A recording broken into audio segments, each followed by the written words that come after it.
अदृश्य कहानियाँ YouTube channel में सभी दोस्तों का स्वागत है। दोस्तों, आप लोग यूट्यूब चैनल को जाएं, हमारे सब्सक्राइब करें, आइकॉन का बटन को दबाएं और इस तरह भक्ति कहानियाँ सुनने के लिए हमारे यूट्यूब चैनल को लाइक और कमेंट ज़रूर करें। आज हम बात करेंगे भगवान को क्यों लेना पड़ा मत्स्य अवतार। मत्स्य अवतार भगवान विष्णु का प्रथम अवतार है। मछली के रूप में अवतार लेकर भगवान विष्णु ने एक ऋषि को सब प्रकार के जीव जंतु एकत्रित करने के लिए कहा और पृथ्वी जब जल में डूब गई थी तब मत्स्य अवतार में भगवान ने उस ऋषि की नाव की रक्षा की। इसके पश्चात ब्रह्मा ने पुनः जीवन का निर्माण किया। एक दूसरी मान्यता के अनुसार एक राक्षस ने जब वेदों को चुरा कर सागर की अथाह गहराई में छुपा दिया, तब भगवान विष्णु ने मत्स्य रूप धारण करके वेदों को प्राप्त किया और उन्हें पुनः स्थापित किया। एक बार ब्रह्मा जी की असावधानी के कारण एक बहुत बड़े दैत्य ने वेदों को चुरा लिया। उस दैत्य का नाम था हयग्रीव था। वेदों को चुरा लिया जाने के कारण ज्ञान लुप्त हो गया, चारों ओर अज्ञानता का अंधकार फैल गया और पाप तथा अधर्म का बोलबाला हो गया। तब भगवान विष्णु ने धर्म की रक्षा के लिए मत्स्य रूप धारण करके हयग्रीव का वध किया और वेदों की रक्षा की। भगवान ने मत्स्य का रूप किस प्रकार धारण किया। कलमपात के पूर्व एक पुण्यात्मा राजा तप कर रहा था। राजा का नाम सत्यव्रत था। सत्यव्रत पुण्यात्मा तो था ही, बड़े उदार हृदय का भी था। प्रभात का समय था, सूर्योदय हो चुका था। सत्यव्रत कृतमाला नदी में स्नान कर रहा था। उसने स्नान करने के पश्चात जब तर्पण के लिए अंजलि में जल लिया तो अंजलि में जल के साथ एक छोटी सी मछली भी आ गई। सत्यव्रत ने मछली को नदी के जल में छोड़ दिया। मछली बोली, राजन, जल के बड़े बड़े जीव छोटे छोटे जीव को मारकर खा जाते हैं। अवश्य कोई बड़ा जीव मुझे भी मारकर खा जाएगा। कृपया करके मेरा प्राण की रक्षा करें। सत्यव्रत के हृदय में दया उत्पन्न हो उठी। उसने मछली को जल से भरे हुए अपने कमंडल में डाल लिया। तभी एक आश्चर्यजनक घटना घटी। एक रात में मछली का शरीर इतना बड़ा हो गया, कमंडल उसके रहने के लिए छोटा पड़ गया।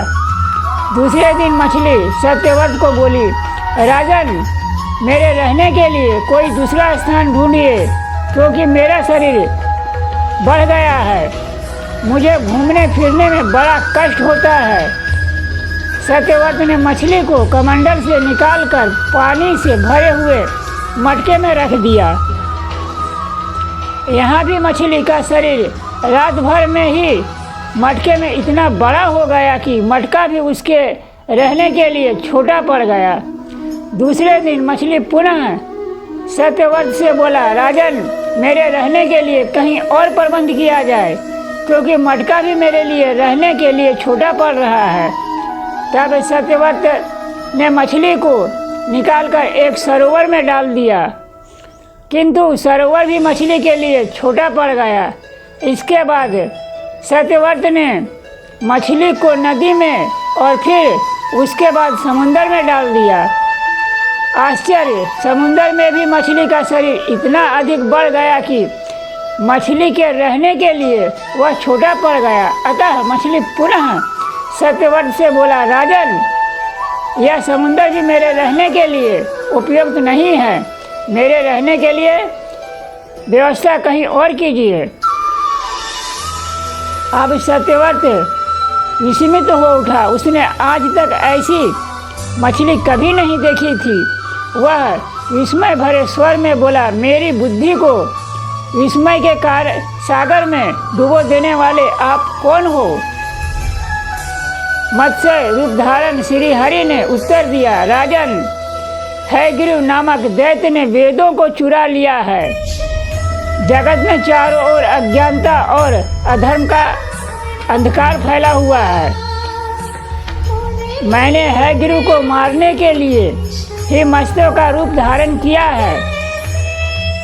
आज से 7वें दिन पृथ्वी पर प्रलय के चक्र में फिर जाएगी, समुद्र उमड़ उठेगी, भयानक वृष्टि होगी, सारी पृथ्वी पानी में डूब जाएगी। जल के अतिरिक्त कहीं कुछ भी दृष्टिगोचर नहीं होगा। आपके पास एक नाव पहुंचेगी। आप सभी अनाजों और औषधियों के बीच में लेकर सप्त ऋषियों के साथ नाव पर बैठ जाइएगा। मैं उसी समय आपको पुनः दिखाई दूंगा और आपको आत्मतत्व का ज्ञान प्रदान करूंगा।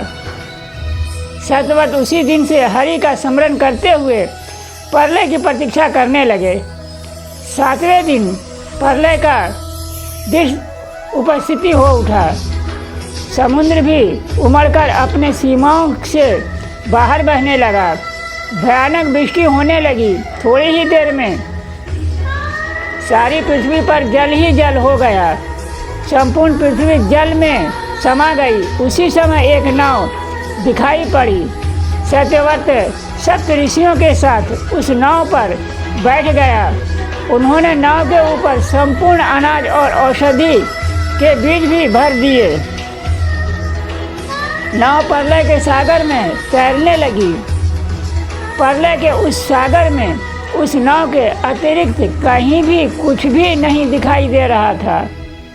सहसा मत्स्य रूप भगवान प्रलय के सागर में दिखाई पड़े। सत्यव्रत और सप्त ऋषि गण मत्स्य रूप भगवान की प्रार्थना करने लगे। भगवान से आत्मज्ञान पाकर सत्यव्रत का जीवन धन्य हो गया। वे जीते जी ही जीवन मुक्त हो गए। प्रलय का प्रकोप शांत होने पर मत्स्य रूप भगवान ने हयग्रीव को मारकर उससे वेद छीन लिए। भगवान ने ब्रह्मा जी को पुनः वेद दे दिए। इस प्रकार भगवान ने मत्स्य रूप धारण करके वेदों का उद्धार तो किया ही था, साथ ही संसार को प्राणियों का भी अंतिम कल्याण किया था। जय श्री हरि। सभी दोस्तों से निवेदन है, हमारी अदृश्य कहानियाँ को सब्सक्राइब करें, आई बेल को दबाएं और जितना ज़्यादा हो सके अपने दोस्तों के साथ शेयर करें। मैं राजेश कांगे। जय श्री हरि विष्णु।